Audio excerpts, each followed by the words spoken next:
आघाडी अर्थातच महागठबंधन, ज्यामध्ये लालू प्रसाद यादव यांची आरजेडी आणि काँग्रेस अशा पक्षांची ही महागठबंधन आघाडी आहे। आणि आपण बघतोय की यावेळेस भास्कर रिपोर्टनं एनडीएला 145 ते 160 जागा या ठिकाणी दाखवलेल्या आहेत।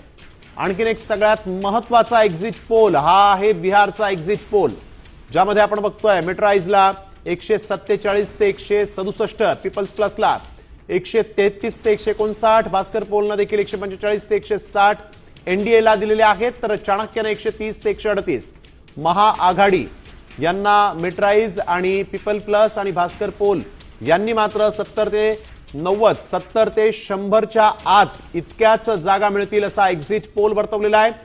तर इतरांची आकडेवारी देखील फार आनंददायी नाही।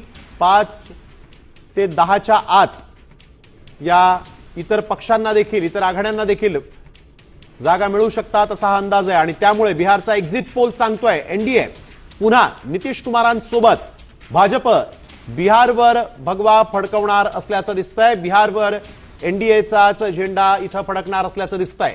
त्यामुळे पुन्हा एकदा बिहारची सत्ता काबीज करण्यात एनडीए आघाडीवर राहील असं सध्या तरी बिहारच्या या एक्झिट पोल्सनुसार कळतंय।